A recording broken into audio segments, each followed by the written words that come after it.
Canal Rivazor e Chess, vocês estão bem? Rivazor e Chess passando aí com mais uma videoaula para vocês. Nós estamos com o tema as 101 dicas importantes para você melhorar no seu xadrez. E hoje nós queremos dar continuidade à segunda videoaula sobre esse tema, tá bom?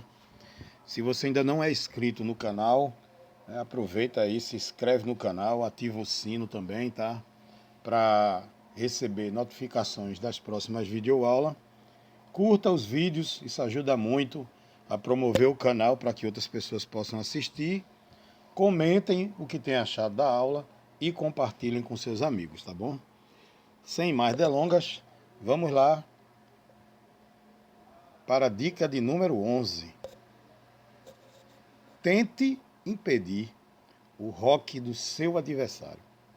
Se o seu adversário está demorando muito para rocar, tente prolongar ainda mais a sua estadia no centro do tabuleiro. Uma das maneiras mais usuais de se fazer isso é controlando uma das casas de passagem do rei. Normalmente a casa F1, F8, no caso do roque pequeno. Manter o rei adversário no centro do tabuleiro, na maioria das vezes, vale o sacrifício até de um peão. Conforme a imagem aí que nós estamos vendo, o jogador de brancas jogou bispo A3. O bispo A3, que é o bispo de casas negras, está marcando toda a diagonal, atrapalhando que o jogador das negras faça o roque.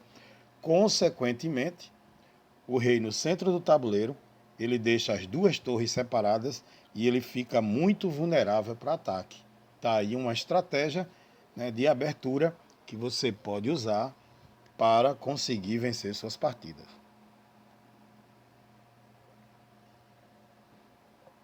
Dica 12.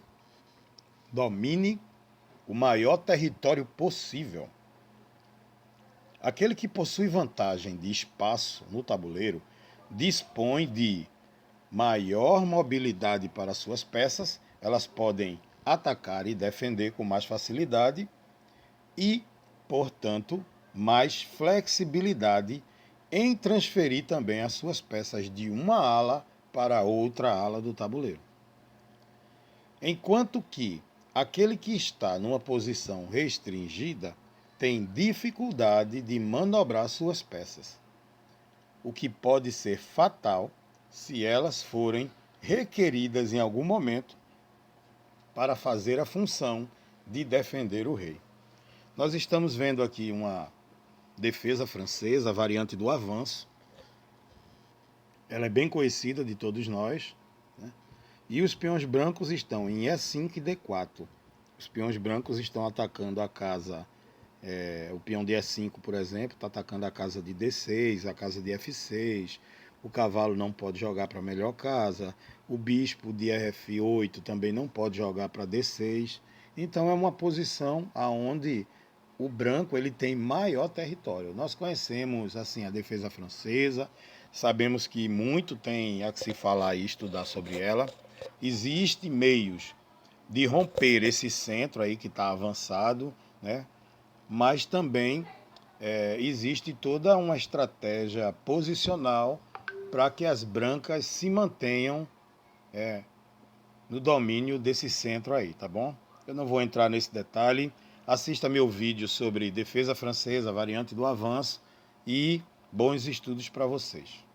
O importante é a gente pensar aqui que quem tem maior domínio de território tem maior mobilidade e maior flexibilidade.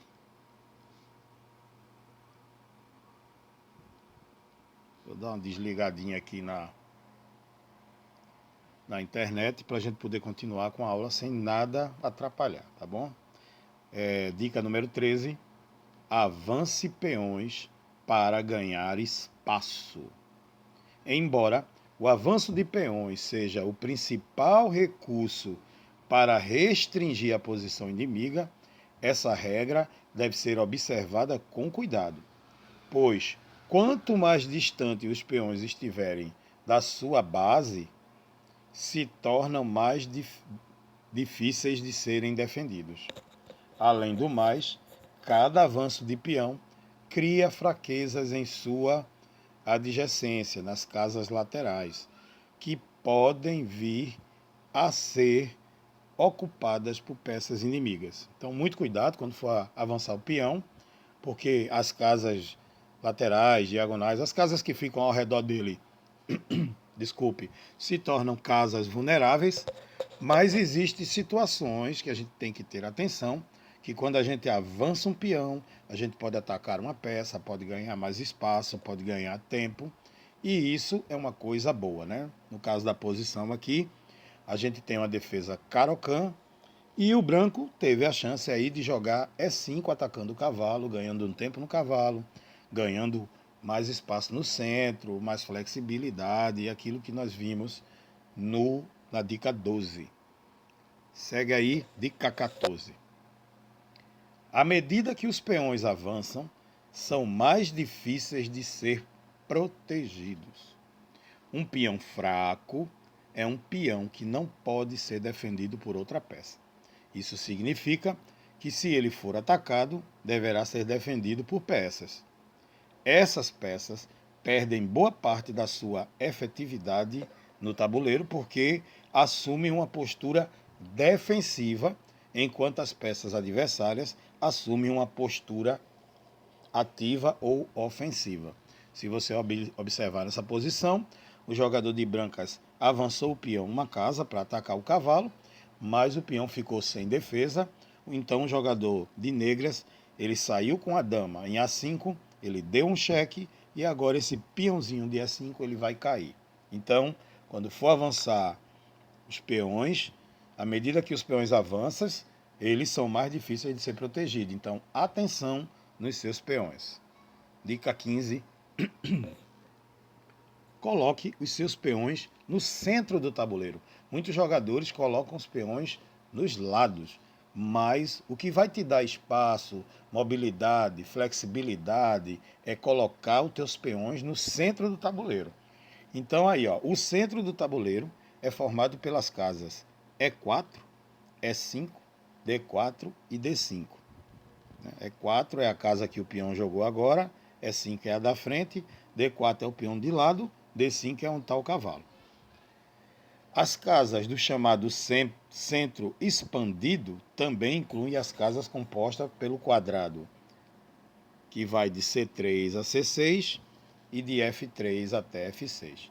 Então existe o centro do tabuleiro e existe, a gente pode dizer assim, o semicentro, né? Que é o centro, que são todas as casas que ficam ali ao redor dessas 4 casas principais do tabuleiro. Os peões são as melhores unidades, né, as melhores peças para a criação do centro, porque, diferentemente das peças, eles não são vulneráveis ao ataque dos peões inimigos. Dica 16. Mantenha as suas peças o mais próximo possível do centro. Uma peça no centro controla mais casas do que em qualquer outra parte do tabuleiro. Ou seja, quanto mais as suas peças estiverem no centro ou no semicentro ali, as casas ao redor do centro, mais mobilidade elas têm para atacar, para defender ou para ir até de um lado ao outro do tabuleiro. Uma peça no centro controla mais casas do que em qualquer outra parte do tabuleiro. Enquanto um cavalo colocado no centro, ele pode se mover para 8 casas, um cavalo situado em um dos cantos tem apenas 2 opções de movimento. Como já diz o ditado, cavalo no canto é um desencanto. O controle do centro também é importante, porque é através dele que as peças se movimentam de um lado para o outro do tabuleiro, e se as suas peças conseguem se movimentar mais rapidamente do que as peças do seu adversário, então você terá mais chances de criar um ataque bem sucedido. Dica 17. Nas trocas de peões, tente aproximá-los ao máximo do centro do tabuleiro. Como os peões centrais são mais importantes que os peões laterais, né? Peões laterais são aqueles que ficam nos lados do tabuleiro. E central é aquele que fica nas casas do centro. E4, E5, D4 e D5. Como os peões centrais são mais importantes que os peões laterais, sempre que o adversário capturar uma de suas peças e você tiver a possibilidade de retomar o peão, a peça inimiga com dois peões diferentes, é aconselhável que se tome com o peão que, após a tomada, ficará mais próximo do centro. Nós podemos ver aí um momento onde o jogador de brancas ele tomou o peão de E6 e agora é a vez das negras jogarem. Ela vai tomar com o peão de F para E6, formando ali uma cadeia de peões e levando o seu peão para o centro. A dica é, vai trocar peões, sempre tome com o peão que vai para o centro. Ok? Dica 18, controle o centro antes de atacar. Isso é muito importante. Gente, tem gente que pega a dama, que pega um cavalo e sai atacando, esquece o centro do tabuleiro. Veja que dica importante. Antes de atacar, tome controle do centro do tabuleiro. Os ataques bem-sucedidos nas alas dependem, em grande parte, do controle que você tem do centro. Portanto, antes de iniciar qualquer ataque por um dos flancos, seja do rei ou da dama, preocupe-se em manter um centro forte e um centro estável. Observe na figura, o branco tem uma cadeia de peões em C3, D4 e E5. Todos esses peões estão defendidos pela dama, pelo cavalo, eles se autodefendem. Então, como o centro ele está instável, ele está controlado, o branco, nesse momento, resolve fazer um avanço atacando com os peões da ala da dama, já que o jogador das negras fez o roque grande. Então a ideia é agora avançar os peões, procurar abrir linhas, abrir horizontais, diagonais, verticais, para poder realizar seus ataques na ala do rei, na ala da dama. Desculpa aí. Dica 18, dica 19 agora. Os peões são a base da estratégia. Gente, xadrez é dividido em dois grandes estudos, o estudo estratégico e o estudo tático. Então, uma das grandes dicas é, os peões, eles são a base da estratégia.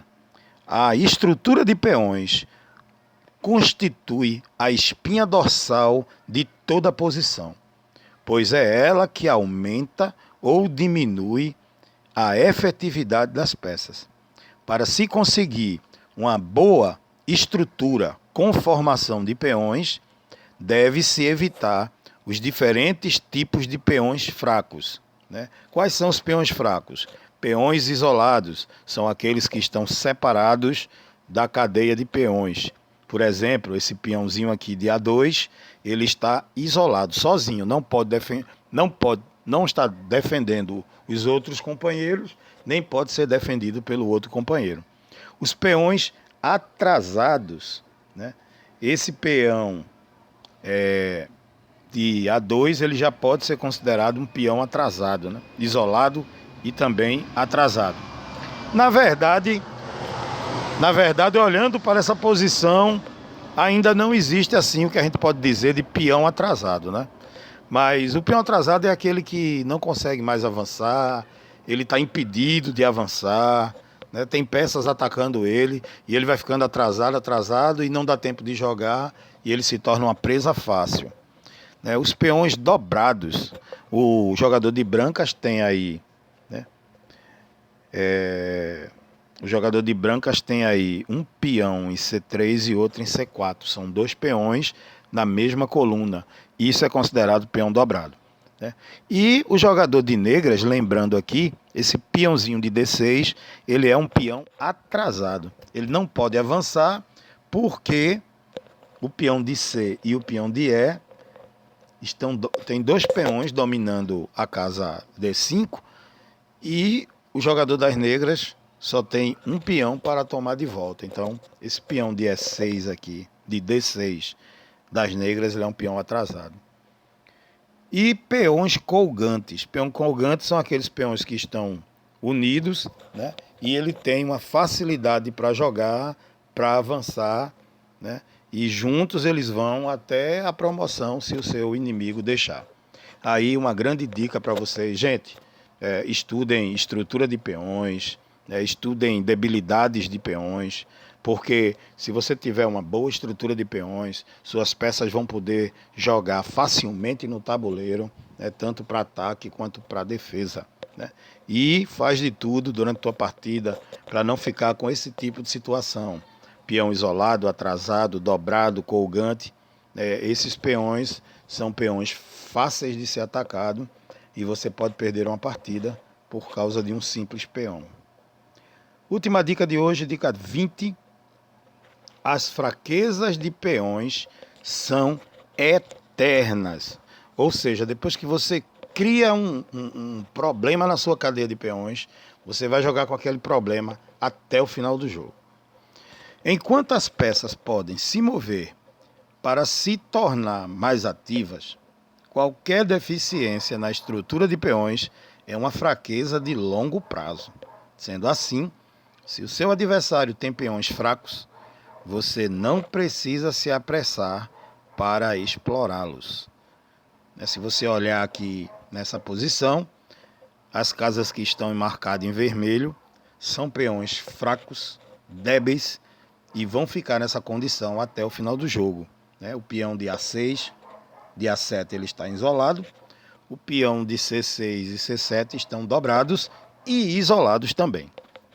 Sendo assim, a grande estratégia para o jogador de brancas é desenvolver suas peças aos poucos, fazer o roque pequeno e depois atacar com tudo que tem esses peões fracos para vencer a partida, tá ok?